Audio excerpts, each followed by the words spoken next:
Pas loin de Paris, il y a une région calme avec beaucoup de nature et des centaines de magnifiques châteaux.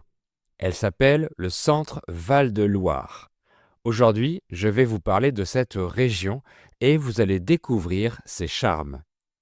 Bonjour, je m'appelle Fabien et bienvenue dans le podcast Fluidité pour débutants où je vous parle également de géographie française. Dans le podcast, j'ai déjà parlé des autres régions de France dans les épisodes précédents que vous pourrez écouter après. Et aujourd'hui, on parle de la région Centre Val-de-Loire. On commence par la géographie. Avant 2015, la région s'appelait juste Centre.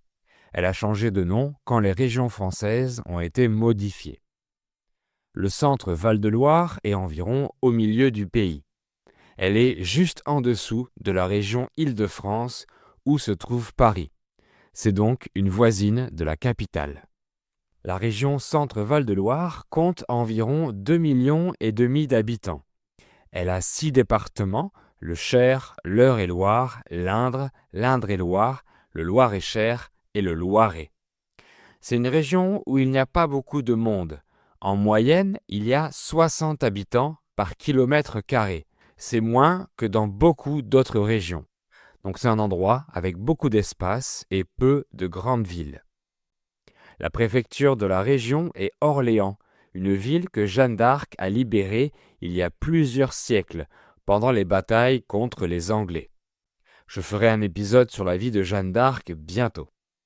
Orléans compte un peu plus de 110 000 habitants. Il n'y a ni montagne ni mer en centre Val-de-Loire. C'est pour ça que la région est un peu moins touristique.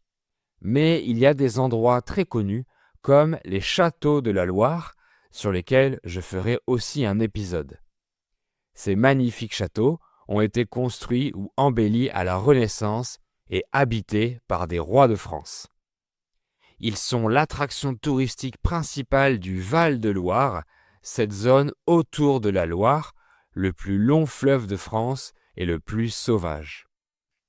Un autre lieu très connu dans la région, c'est le zoo de Beauval. C'est le plus grand parc animalier d'Europe avec plus de 35 000 animaux. Ce zoo aide à protéger les animaux en danger. En centre Val-de-Loire, il y a plus de 2500 monuments classés au patrimoine mondial de l'UNESCO. C'est une région plate avec beaucoup de champs. Le climat y est modéré. Il ne fait ni trop chaud ni trop froid. Il y a aussi un bon équilibre entre la pluie et le soleil. Ces conditions sont très bonnes pour l'agriculture.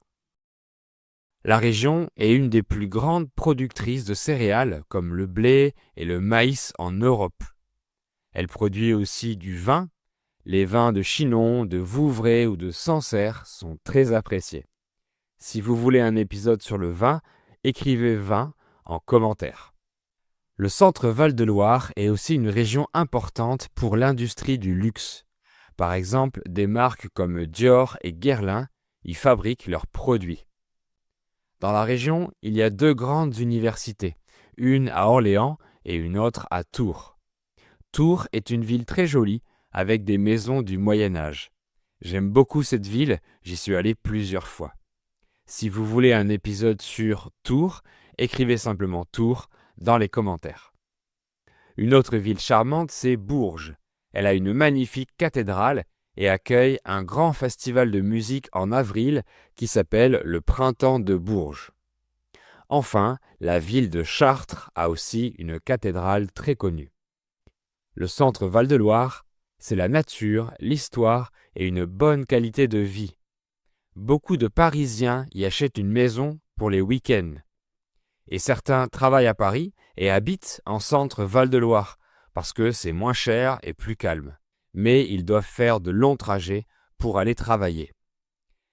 Et vous, est-ce que vous connaissez cette région? Dites-moi en commentaire si vous l'avez visitée. Et merci d'avoir écouté cet épisode. Si vous l'avez aimé et qu'il a été utile pour vous, abonnez-vous et mettez un like et 5 étoiles sur les plateformes de podcast pour me soutenir. À bientôt!